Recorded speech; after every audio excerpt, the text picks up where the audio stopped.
This. Man say to his woman, I got me a dream. And that. I've been standing with you! Is what we're going to be looking at today.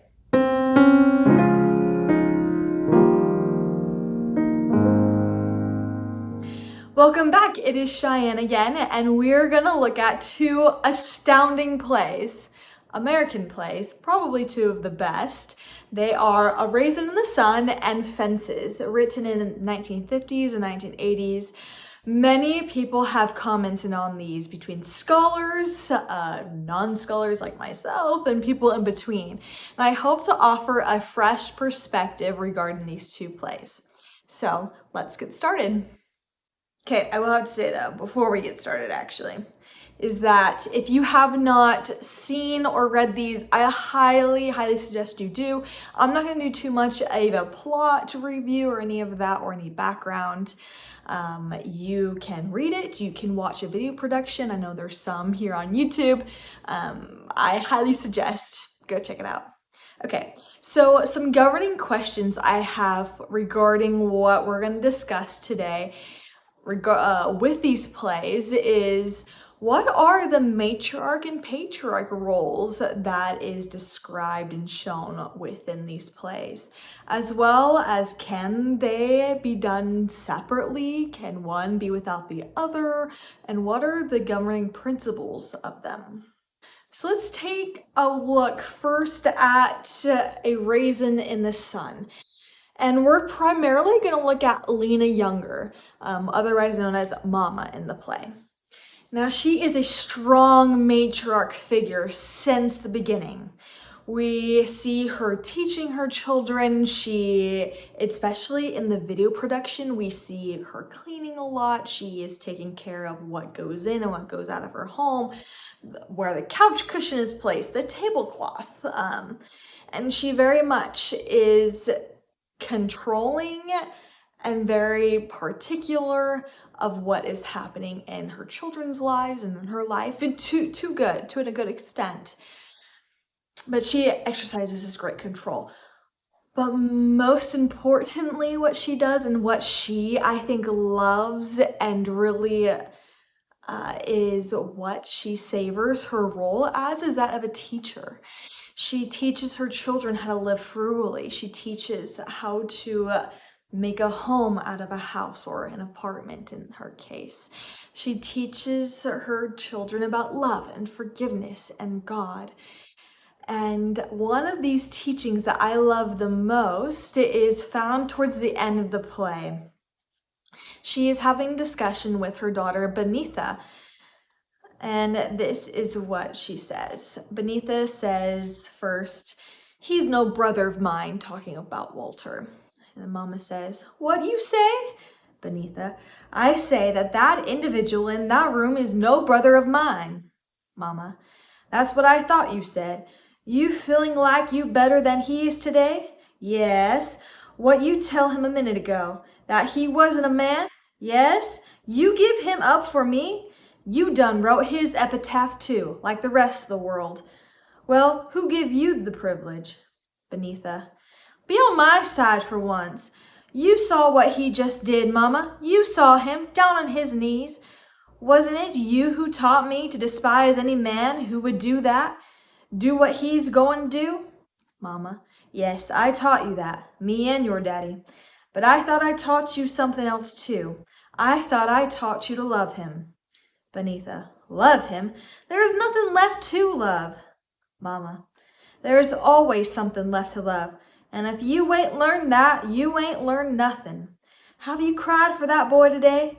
I don't mean for yourself and for the family 'cause we lost the money. I mean for him. What he been through and what it done to him. Child, when do you think it is time to love somebody the most? When they done good and made things easy for everybody? Well, then you went through learning, because that ain't the time at all. It's when he's at his lowest and can't believe in hisself, 'cause the world done whipped him so.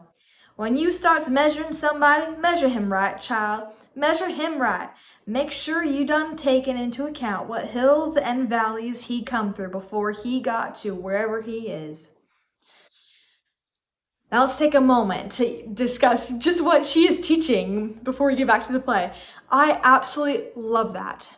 Not only to not judge and to take a mile in their shoes, to think about it, to understand the other person, but it's in a family.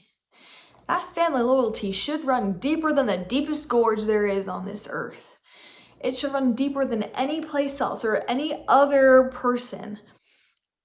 The world has beaten us up enough. Our friends, our trusted leaders, the internet, they make comments. Even ourselves, we beat ourselves up. But family members should not add to that. We should not add to that epitaph. We should seek to understand, seek to love for love's sake before judgment passes our mind, let alone our mouth. And that's just a taste of what Lena is teaching her children. Okay, Lena is this teacher. Overall, she's this nurturer, someone who nurtures her children. Now, there is a document brought out by the Church of Jesus Christ of Latter-day Saints called A Family, a Proclamation to the World. And it teaches about the divine roles of family, family members as family in general, and what I think says about the roles of fathers and mothers and just families in general, again, is very pertinent to this conversation, and specifically what it says about roles of mothers and how Lena fits in that. This is what it says. Parents have a sacred duty to rear their children in love and righteousness, to provide for their physical and spiritual needs, and to teach them to love and serve one another, observe the commandments of God, and be law-abiding citizens wherever they live. And then it goes on to teach that happiness can be found when this occurs and when the family is founded on the principles of Jesus Christ of loving and serving. And it goes on to describe what the role of father and mother are. And for mothers, it says, mothers are primarily responsible for the nurture of their children. Now, this word nurture means to train or to educate and to bring up according to Merriam-Webster. And it also, you might find this root in the word to nourish. So it's pretty straightforward that to a role of a mother in nurturing is to teach physically, spiritually, emotionally, intellectually, socially, her children, to bring them up in the world. And this is very much is what Lena is doing. She is teaching them to be better people, not only in learning how to live frugally or making a home, but also to be kind and serve one another and have that family loyalty. And because Lena's like this, her family is holding on, even by the skin of their teeth, to what they have. Now, since the beginning, we see this family is falling to pieces. And it's even with Lena and all she does to teach and nurture her children, it's going to fall to pieces without a patriarch role. So let's look at what this patriarch role is in the play. Now, this is probably one of the most developing themes within this play of becoming a man and becoming a father and a patriarch in the home, because it is not here to its full extent in the beginning. Now, because it's not here to the full extent in the beginning and it's developed, it's kind of hidden. So let's first look at what the Proclamation says about the role of patriarchs and fathers. It says, by divine design, fathers are to preside over their families in love and righteousness, and are responsible to provide the necessities of life and protection for their families. So you got preside, protect, and provide. Now, to protect and provide is pretty self-explanatory. To preside is a little bit trickier of a word. According to Merriam-Webster, again, to preside is to guide, to instruct, and to lead or take control. And in the Latin, it very clearly just states to sit in front of. You also see this word in the words such as president or presidency and other words of that nature. So to preside is to take control and to lead, to sit in front of, to guide. So those are the three qualities, according to the Proclamation, of a father. To preside in love and righteousness, to provide, and to protect. Now let's look at the very beginning. We cannot ignore the late husband of Lena, younger. He, in a way, provides so much for the family because of his life insurance. His life insurance brings the most amount of money this family has ever seen, and it will eventually provide for the home and new life they're going to live, which is a great step for them in moving up in society and getting out of this rat's race they're in. Walter also is a provider. We see this in the very beginning. He talks about going to work and bringing the paycheck to pay the bills and to provide food on the table. And that's all that Walter does. Arguably, living Walter does just as much as late husband of Lena's does. And honestly, the late husband might do more because he brought more money. But there is something missing in Walter.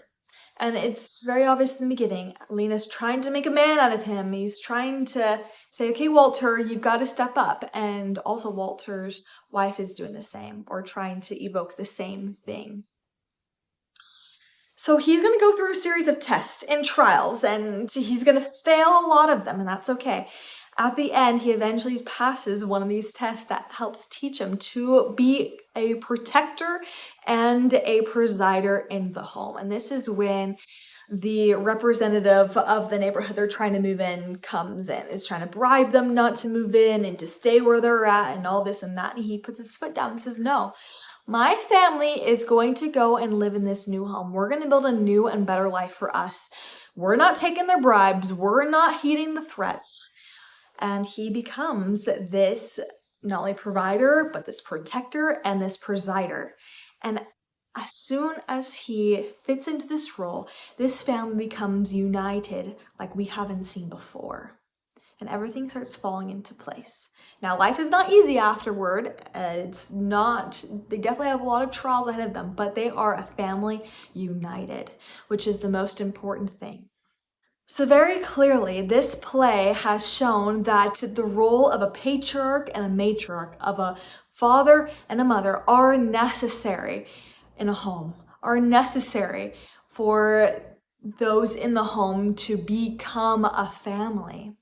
And one cannot deal or work without the other, and one cannot do the work of the other. I know I didn't go much into this, but I'll briefly mention. Lena does try to fill that role of a patriarch in a way, but she can't. And it's very obvious that she can't because the family is just not united. It's just falling to pieces, and is until Walter becomes that patriarch is when that family is united. Okay, now let's move on to the next play, Fences. Now I think I like this play more than A Raisin in the Sun. This has just done something to my mind and my heart when I first read and watched it. And it's just so powerful. It also has the same themes of matriarch and patriarch and their roles in the family. But it talks something a little bit different that I think adds greatly to this discussion. So first, Troy, who is the patriarch, arguably fulfills his role of a presider, of a protector, and a provider, more or less, at least a lot more than Walter does. And then we have Rose, the wife, who is, like Lena, this astounding matriarch figure. Now, what breaks this family apart is the way they perform their roles is under different foundational principles. Let's first look at Rose. Rose very clearly, as a mother and the way she lives her life, is founded in the principles of Jesus Christ. Now, one of the first big things or scenes we see her in is in scene 2 of Act 1, and she sings this song. She says, Jesus, be a fence all around me every day. Jesus, I want you to protect me as I travel on my way. Jesus, be a fence around me every day. Now, this idea of a fence, like in the title of the play, is a huge motif in what it's teaching about protecting, of what's keeping in and what is keeping things out. and to put side by side Jesus Christ as a builder and protector, and this fence for her is putting Jesus for her as a huge motif or a huge part of her life, as well as this idea of a fence is going to be. We also get her convictions throughout the play. When Troy has an affair with another woman, that woman she calls is a God-forsaken woman. And when she tries to explain her frustration to Troy, she mentions the parable in the Bible of the sower, that she is a seed thrown onto this rocky soil of Troy, and she cannot bloom and grow like she wants to and that she should. As well, Troy's brother, his name is Gabriel, and this is not a coincidence. This very much is directed towards the angel Gabriel, as is spoken in the Bible. And she has the best relationship with him relative to everyone else in the play. And not completely obvious, but obvious enough. When Troy fails, when everything else fails around her, Gabriel is able to provide for her needs. And Gabriel becomes a foundation and becomes a voice of prophecy about Troy and what Troy cannot do for her and the family. Okay. And then lastly, when she tries to teach Troy to love his son, that his love shouldn't be conditional upon what he does or how well he does something, but that should just be given. Okay, so that's Rose. Very much foundationally, what she does and how she lives as a mother, as a matriarch in her home, is founded on the principles of love and service of Jesus Christ. On the other hand, Troy, his principles, his philosophy of how he lives as a man, as a father, as a patriarch, is founded in the philosophy of the world. Now, some of the things that he does and says is good, but some of it fails. And this is what we see. He talks about how 3 strikes and you're out. That forgiveness is not a thing. You've got to work hard. There's no such thing as loving or liking. That doesn't matter. You just got to do what you got to do. You got to make your own luck and swing for the fences. Let's see. He teaches that you only get consequences when you're caught. Or that you shouldn't be in debt to anyone, financially or in gestures of kindness. And that you've got to work. If you want something in life, you just got to work, and that's the only thing. Now, a lot of these things are good. Like, hard work is necessary, and what he's teaching about loyalty and all this is great. But when it comes down to it, these are the philosophies of men, and it's going to crumble. Man is fallible compared to the strength of Jesus Christ. And that's what's going to end up happening because of these 2 different philosophies they're working on. Their family ends up crumbling. It's like going to play a game of chess and your opponent is playing by the rules of checkers. It does not work. Okay, I love what this play is teaching about the need for a husband and a wife, for a mother and father, for this patriarch and matriarch to be grounded in the same foundational principles. To use a sports analogy, like he does all the time in Fences with baseball. I ain't talking about baseball! The foundation for a good team is that you do what you're supposed to do, you help your teammate do what they're supposed to do, and you play on the same team. You play with each other, you play for each other. Okay? It's the same thing with the mother and the father. You've got to fulfill your role, help the other person fulfill their role, and you got to be on the same team, on the same page. That's exactly what is taught in the family proclamation. Yes, mothers and fathers have a divine primary role they are responsible for, but they are also to help each other in those roles. And then all of it's founded on the foundation of Jesus Christ. Okay, so I love these 2 plays, actually, and I also love the family of Proclamation to the world. Now, these playwrights didn't know about that document. Heck, that document was written actually in 2001, I believe. And these were in the 1900s, like ancient compared to the document. But the principles in that document are everlasting and true. And I'm seeing those being brought out in these plays. I see it being brought out in my life, in the life of others as I observe. And I love just what it's teaching about the role of a matriarch and a patriarch and the need for both and for them to work together. Now, there are also so many other comments on both of these plays, and I highly encourage you to go read and watch these plays, to go seek out those other commentators, to read other papers on it, and to keep cultivating your knowledge on these plays and the principles that it's teaching. And this is where I'm gonna stop here for now. And like always, stay cultivated.